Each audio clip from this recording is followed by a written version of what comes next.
স্বামী স্বরূপানন্দ পরমহংসদেবের উপদেশ বাণী। শ্রী শ্রী বাবামণি বললেন, সত্যের দৃঢ় প্রতিষ্ঠা অর্জন করো।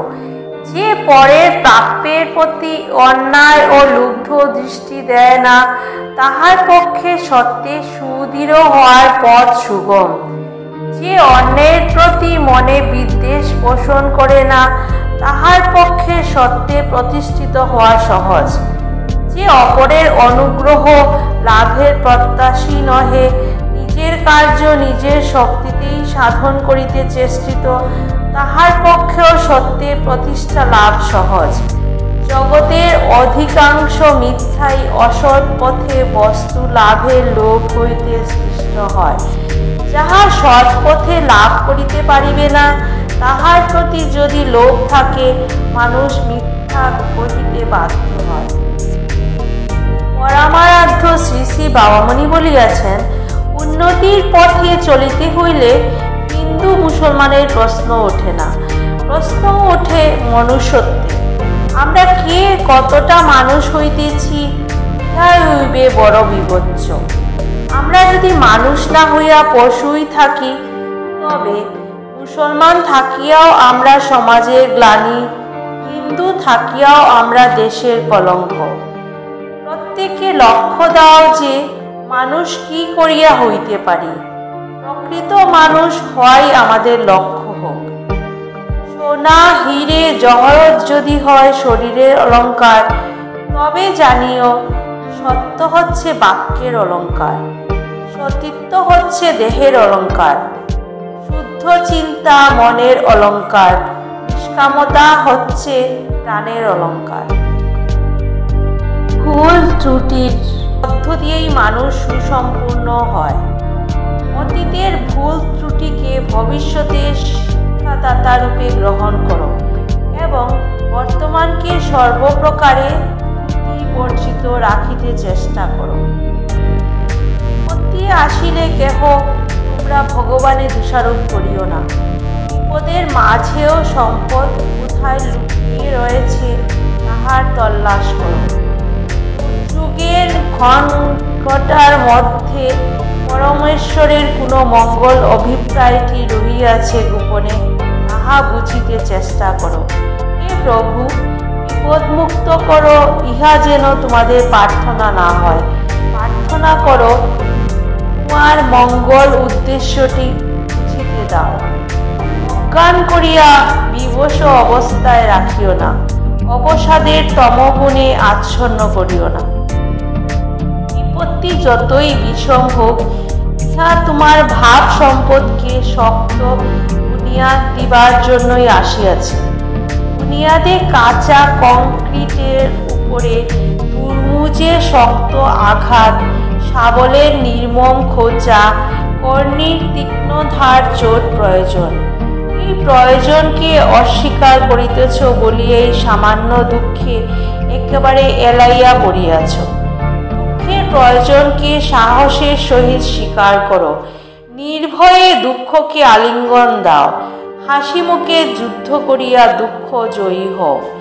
মানুষ যখন সরল সত্যবাদী ও সদ্গুণগ্রাহী হয়, পাপ তখন কুণ্ঠিত মনে তাহাকে পরিত্যাগ করিয়া দূরে সরিয়া যায়। মানুষ যখন গোপনতা প্রিয়, অনৃতভাষী ও পরদোষানুসন্ধানে প্রবৃত্ত হয়, পুণ্য তখন তাহার গৃহ ছাড়িতে কাঁদিতে কাঁদিতে দূরে সরিয়া যায়, আর পাপ তাহার শূন্য গৃহকে অন্ধকারের কালো ছায়ায় ঢাকিয়া তাহাতে প্রবেশ করে। সমস্ত মন প্রাণ দিয়া সরল হও, সর্বশক্তি প্রয়োগে সত্যবাদী হও, সমস্ত একাগ্রতা দিয়া পরদোষের চর্চা ছাড়ো। আমার প্রতিমূর্তির পূজা আর আমার আদর্শের পূজা এক কথা নহে। আমার কর্মে, বাক্যে ও চিন্তায় আমি আমার আদর্শ তোমাদের কাছে প্রচার করেছি। আমার পার্থিব প্রতিমূর্তি আমার স্বরূপ নয়, তবু এই পার্থিব প্রতিমূর্তি যে আমার কর্মের বাক্যে বা চিন্তার স্মারক হতে পারে, এ কথা অবশ্য আমি মানি। আর প্রিয়জনের প্রতিচিত্র চোখের কাছে রাখতে ভালোবাসে, এ কথাও আমি মানি। কিন্তু আশ্রমের মন্দিরে থাকবেন আশ্রমের উপাস্য বিগ্রহ, তিনি হবেন ওঙ্কার বিগ্রহ। মন্দিরের মধ্যে তিনি হবেন সকল পূজার একমাত্র প্রাপক, তিনি হবেন অদ্বিতীয় এবং প্রতিদ্বন্দ্বী বর্জিত। এই কথাটি ভুলে গিয়ে যদি তোমরা তার সাথে আবার আমার প্রতিমূর্তি প্রতিষ্ঠা শুরু করে দাও, তাহলে দেখো ভবিষ্যতে তা থেকে কি বিষম অনর্থের সূচনা হয়। ব্রহ্মবিদ্যাতে সবারই সমান অধিকার। গায়ত্রী পূর্ণ সম্প্রদায় বিশেষের একচেটিয়া উত্তরাধিকারের বস্তু নয়। যে কেউ সাধন করবে গায়ত্রীতে, তারই অধিকার। সাধন করবে না অথচ গায়ত্রীতে অধিকারের দর্প করে বেড়াবে, এই অবাঞ্ছিত অবস্থাটি যাতে না আসে তারও জন্য অতীতের অনেক আচার্য তাকে গায়ত্রী মন্ত্র দান করেননি। সাধ্যমতো আশ্রমোচিত ব্রহ্মচর্য পালন করবে, যথাশক্তি নিজেকে পরহিতার্থে নিয়োজিত করতে কখনো কুণ্ঠিত হবে না। এই হবে যার জীবনব্রত, সে যার বংশেই জন্মুক গায়ত্রী সে পাবে। শ্রী শ্রী বামুনি বলিলেন, অন্যান্য 10টা কর্তব্য কাজের সঙ্গে এদেশে আমাদিগকে ফল বৃক্ষ সৃষ্টির এক আন্দোলনও সৃষ্টি করতে হবে। ঘরে ঘরে ফল বৃক্ষ সৃষ্টি কর, ফুলে ফুলে বসুন্ধরাকে পূর্ণ করো, এইটি হবে আমাদের আন্দোলন। দেশের ভাবী আবহাওয়া পরিবর্তন সাধন করে দেবে।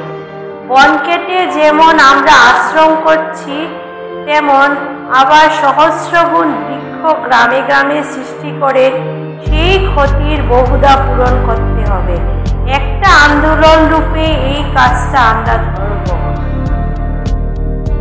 মানুষের মনে উন্নতির চিহ্ন জাগাইয়া দিবার মতন পূর্ণ কার্য আর কিছুই নাই।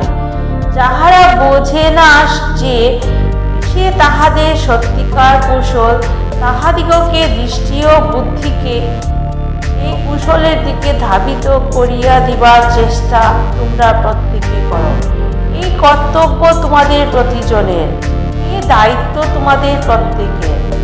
তোমরা জীবনের একটা মাত্র মুহূর্ত সময়ও নষ্ট না করিয়া মানুষের মনে অবুদ্ধের আকাঙ্ক্ষা জাগাইয়া দাও।